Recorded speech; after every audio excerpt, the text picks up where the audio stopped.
This video is about how to sew in an invisible zip. So this is an invisible zip, and as you can see it is pretty invisible. So the idea is to not see the zip from the outside of the garment. The only part you can really see is this little puller at the top, and that's the underneath side. So I'm going to show you how you can easily sew in an invisible zip. You will need two different feet. You will need a number 4 foot, the narrow zip foot, and you'll also need a number 35, which is the invisible zip foot, which has two little tunnels running along the bottom. The first thing we're going to do is put on the number 4 foot. So we take off the number 1 standard foot and we attach the number 4 foot. And very important, we have to move the needle over, because if we don't, it's going to hit the foot and break the needle. So we need to press the needle position button and move the needle over to the left and move it down with the hand wheel to check that we have moved it over enough and we are not going to break the needle. Okay, so here I have my little skirt garment that I'm going to show you how to sew in an invisible zip. So I've got the right side of the garment facing up and the underside facing down, and I'm going to mark in the seam allowance to make it easier. So I'm going to just put a mark here where my 1 centimetre seam allowance comes along the top there. You can see I've marked in my seam allowance with an invisible ink pen, which is going to fade, so I won't be marking my fabric. Now here's my invisible zip. This is the right side and this is the wrong side. So if I put two zips side by side, you need to be able to identify the right side and the wrong side. So to make it easier, I'm going to put a little X to mark the right side of my zip, and I'm also going to put an X on the right side of my fabric on both pieces, the left and the right. So this piece will be coming down here. I'm going to mark the right side on both pieces. It's very easy to tell with this type of fabric, but not all fabrics is easy to tell, and you want to make sure everything is up the right way. So just like when you're sewing a seam, you must put the right side of the zip down to the right side of the garment. So I'm going to put the right side facing the right side, so the right sides together. And very important, I'm going to put the right side of the zip against the edge. So I'm not going to be sewing the left side, because that would mean my zip would look like this, and that would be wrong, and that's a common mistake people make, is sewing on the left, when you need to place down the right side of the zip. And now I can undo my zip, and I'm going to match the top of my zip, those little jagged lines along the top edge of my garment.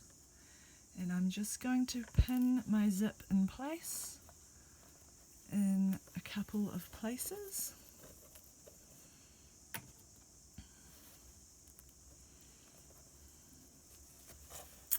And now I'm going to use this narrow foot just to tack in my zip. So this is really just a securing stitch. It doesn't finish off the zip, it just helps us to do the final stitch. So I will lower my foot. I'm just going to sew directly down the middle. I will roll my zip out of the way. You can see in there. So I can take my pins out as I go, and I will do a reverse stitch. And I'm using black thread so it's easier for you to see, but if you were sewing a real garment, you would use matching colour thread. So I'm going to take my pins out as I go, and I'm just going to sew my zip down the middle. Now when I get to the zip end, it's very important that I make sure that the zip puller is out of the way of the needle, so I'll make sure it's coming to the left here. Otherwise, if it's underneath, I will break the needle and give myself a big fright. So I'm going to make sure that's out of the way, and I'm going to continue all the way down here. But carefully go past the zip. This is why we use the narrow foot, because a normal foot would not get past this zip end. This is the only foot that you can easily pass the zip end with. And go right to the end and do a little reverse stitch, and then I am finished that part. Okay, so now I can do my zip up, and I will attach the other side.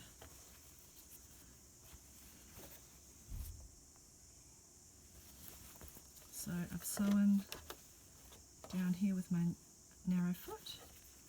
Now I'm going to put the right sides together here on this side. So I'll flip it over, and I'm now going to put the right side of the other side of my zip against the right side of my other piece of fabric. And this time I will move my needle over to the right, all the way over to the right, to sew down the right side. And again, I need to check that my needle is not going to touch my foot. I'm going to undo my zip. Again, I'm going to line the edge up with the top edge, and I am going to lower my needle, do a little reverse stitch, and I'm lining my zip up against the edge of the fabric. I've already overlocked the edges of my fabric, so I'm just laying it on top.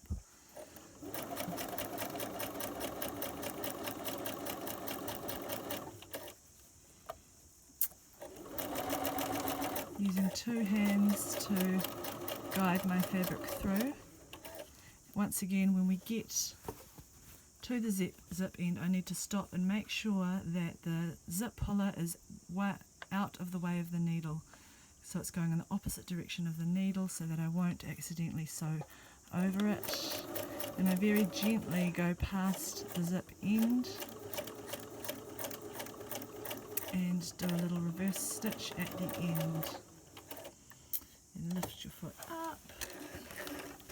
Now we have secured in our zip with a tack stitch, but we're still not finished because we can still see the zip. It's not invisible yet. We now need to attach the number 35 foot with the two tunnels on it.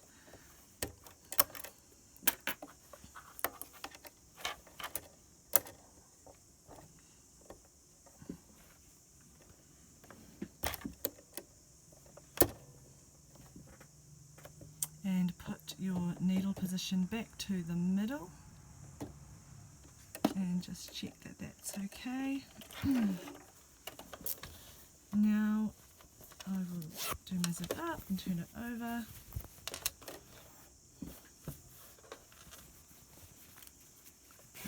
So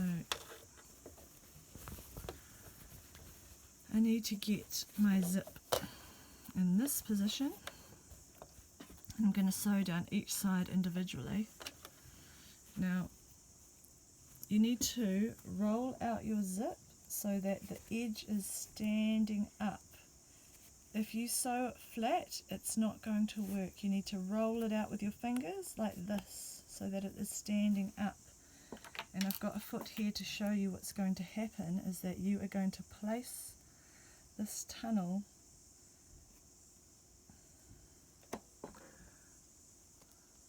you'll place the left tunnel on this one so that you can sew onto this side. So place the left tunnel, you're going to roll out the zip coil with your finger and place it onto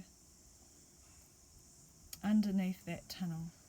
and then the zip will, the foot will automatically glide down and sew right inside that crease to make the zip invisible. But it's very important to get it right at the top and make sure that your zip is standing up and like a fence that goes inside a tunnel.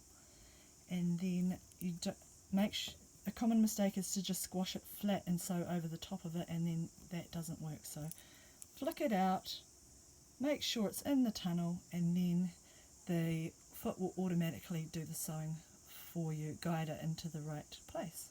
So let's do that now. Try and zoom in so you can see. So with my finger, there's a little plastic bit here that's a little bit tricky to get past sometimes because it can be a bit stiff. So I'm going to roll that out with my finger, see it moving like that. I'm going to roll it out so that it's standing up, and I'm going to place the tunnel with the coil of the zip standing up.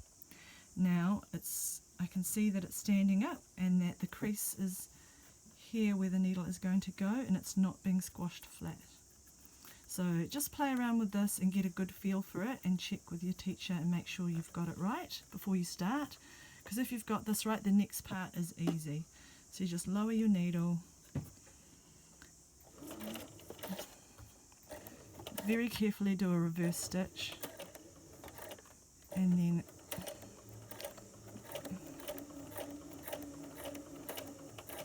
you're just going to sew all the way to the bottom, just guiding it with both hands, and the foot does the work for you because it's kind of locked in there.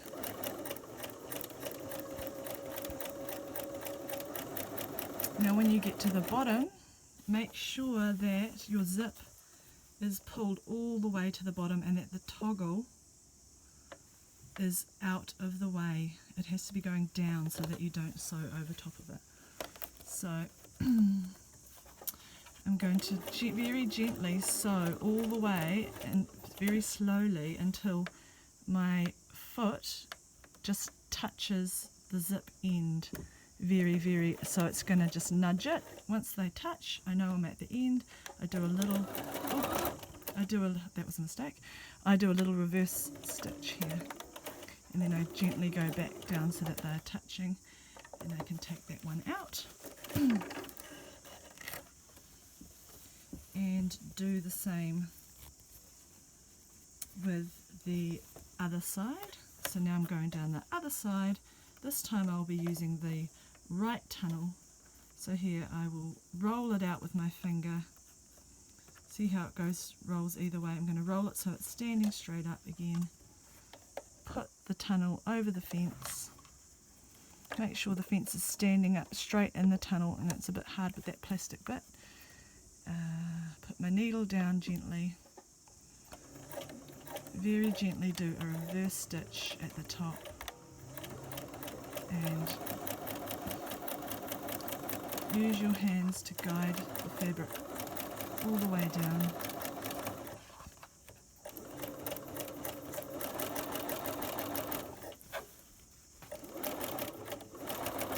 And when I get to the end again, I'm going to make sure again that my toggle is not in the way of my needle. I'm going to make sure it's well out of the way and it's going downwards.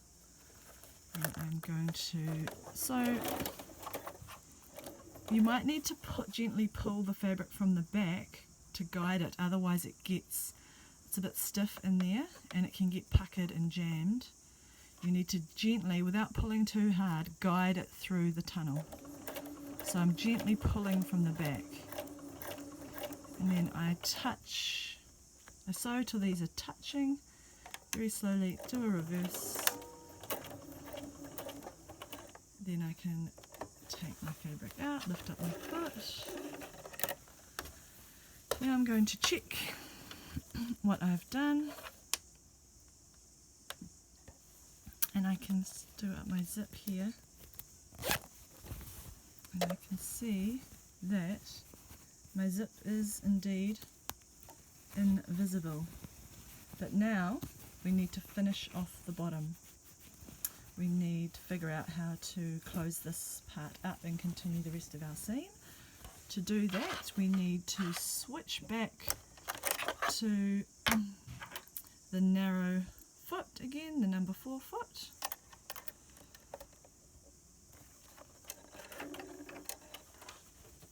And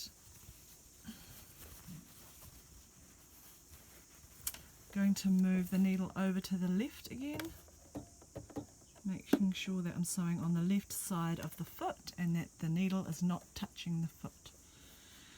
So I'm going to show you here where we need to sew. Okay, so if I roll this out, that's where my zip is sewn in there. We need to sew, our seam allowance comes up here, 1 centimetre seam allowance, and we need to sew, can you see, up to where the zip ends. We need to sew. We're going to get as close as we can, which will be about 3 mils away, and we're going to sew 1 centimetre past the end of the zip, so we're going to come up to about here. So I'm actually going to switch this around and start from this end, which means I'm going to move my needle over to the right side. So you're moving my needle all the way over to the right side. I'm going to flip my zip over this way so that my seams are here. I'm going to make sure this is all flat and there's no puckering underneath, and that the underneath layer is sitting flat also. Now I'm going to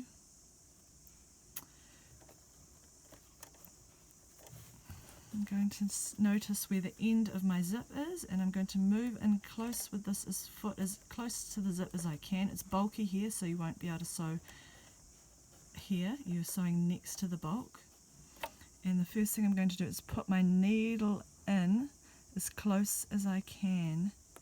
I'm lowering the needle with my hand wheel as close as I can to the stitching, 1 centimetre back. And then I'm going to put my foot down.